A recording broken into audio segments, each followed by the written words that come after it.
Hello students, कैसे हैं आप सब। आज हम हमारे हिंदी के टॉपिक उपसर्ग के बारे में पढ़ेंगे।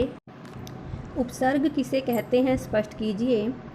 हाँ जी बच्चों, जो शब्दांश शब्दों के शुरू में जुड़कर अर्थात आरंभ में जुड़कर उनके अर्थ में परिवर्तन कर देते हैं उन्हें उपसर्ग कहते हैं। जैसे कर्म शब्द ही ले लीजिए, इसका अर्थ है काम करना। कु उपसर्ग जोड़ने से कर्म के आगे अगर हम कु जोड़ दें तो हमारा शब्द क्या बन जाएगा, कुकर्म, जिसका अर्थ होता है बुरा काम। उपसर्ग के प्रयोग से यह विपरीत भी हो जाता है। जैसे देखा शब्द अन उपसर्ग लगाने से अनदेखा बन जाता है, जिसका अर्थ क्या हुआ, न देखा। हिंदी भाषा में संस्कृत और उर्दू भाषा के शब्दों का भी प्रयोग होता है, इसलिए हिंदी में संस्कृत और उर्दू भाषा के उपसर्गों का भी प्रयोग किया गया है, इसलिए इनका अध्ययन भी हमारे लिए उपयोगी होगा। संस्कृत के उपसर्ग, संस्कृत में 22 उपसर्ग हैं। इनसे बने हिंदी में बहुप्रचलित शब्दों के उदाहरण यहाँ दिए जा रहे हैं। हाँ जी बच्चों, देखिए अति उपसर्ग से हमारे क्या क्या शब्द बनते हैं, अत्यंत, अत्याचार, अतिशय, अतिरिक्त, अत्युक्रम आदि। अधि शब्द से देखिए अध्यक्ष, अधिपति, अधिकारी, अधिकरण आदि। अनु उपसर्ग से बनते हैं अनुक्रम, अनुशीलन, अनुचार, अनुगामी, अनुसार, अनुकरण, अनुवाद, अनुरूप आदि।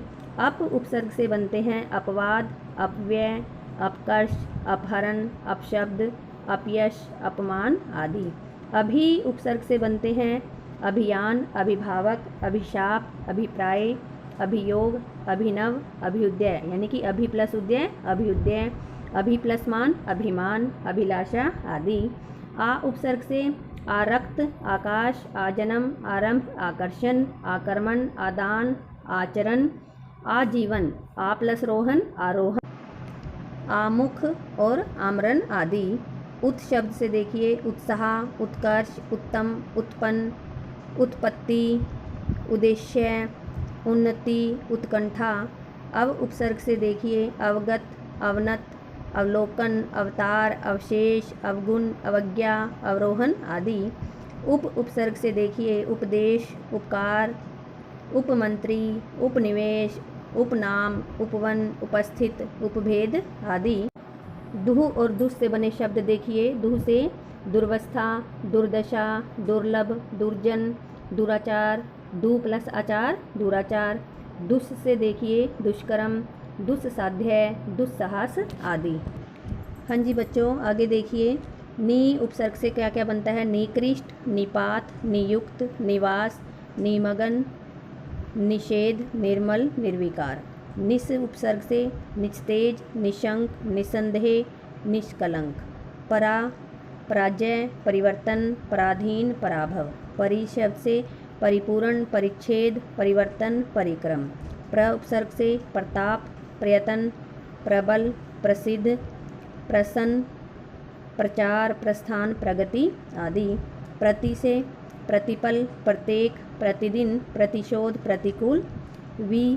विशेष, विज्ञ, वियोग, विमुख, विदेश, विभाग, विज्ञान आदि। सम शब्द से संकल्प, संग्रह, संयोग, संपत्ति, संहार आदि। सु शब्द से सुयश, सुकर्म, सुगम, सुकन्या, सुपुत्र आदि। संस्कृत के कुछ अव्यय जो उपसर्ग की भांति भी प्रयोग होते हैं, जैसे हिंदी के उपसर्ग देखिए ऐसे, इसका अर्थ होता है अभाव, तो इसके एग्जाम्पल बनेगा अचूक, अद्भुत, अमोल। अन से निषेध, अनमोल, अनजान। अध से आधा, अधकचरा, अधमरा, अधपका, अधखिला। उनसे यानी कि एकम, इसका अर्थ होता है एकम, 29, 19, 39।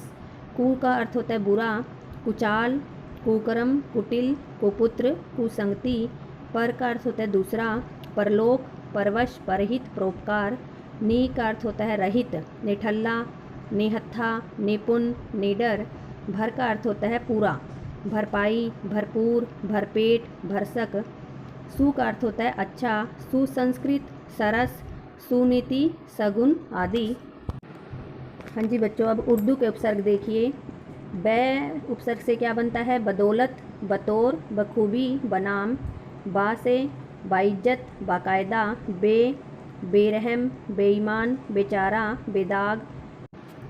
कम उपसर्ग से देखिए कमज़ोर, कम अकल, कम उम्र। गैर शब्द से देखिए गैर कानूनी, गैर सरकारी, गैर हाजिर, गैर जिम्मेदारी, ना, नादान, नापसंद, नासमझ, नाउम्मीद। बद का अर्थ होता है बुरा, बदसलूकी, बदनाम, बदतमीज़, बदहजमी। ऐन का मतलब होता है ठीक, ऐन मौका, ऐन वक्त। खुश का अर्थ होता है अच्छा, खुशबू, खुशनुमा, खुशदिल, खुशहाल। हाँ जी बच्चों, उपसर्ग की भांति प्रयुक्त होने वाले अव्यय शब्द देखिए। अंतर, इसका अर्थ होता है भीतर, अंतःपुर, अंतर्राष्ट्रीय, अंतरात्मा। अधस का अर्थ होता है नीचे, अधःपतन, अधोगति, अधोमुख। पूरा का अर्थ होता है प्राचीन, पुरातन, पुरावृत, पुरातत्व। पुनर् का अर्थ होता है फिर, पुनर्जन्म, पुनर्निर्माण। बहिर का अर्थ होता है बाहर, बहिर्मुख, बहिरंग, बहिर्गमन। सह का अर्थ होता है साथ, सहयोग, सहोदर, सहगान, सहपाठी और सहचर। सत शब्द का अर्थ होता है अच्छा, सत्कार, सज्जन, सद्भाव, सत्पुरुष आदि। अंग्रेजी के उपसर्ग देखिए। सब का अर्थ होता है अधीन या नीचे, तो इसके एग्जाम्पल है सब जज या सब कमेटी। डिप्टी का अर्थ होता है सहायक, deputy minister, deputy registrar. Chief का अर्थ होता है मुख्य, chief minister, chief of staff. Vice का अर्थ होता है उप, vice chancellor, vice principal. General का अर्थ होता है मुख्य, जनरल मैनेजर या जनरल सेक्रेटरी।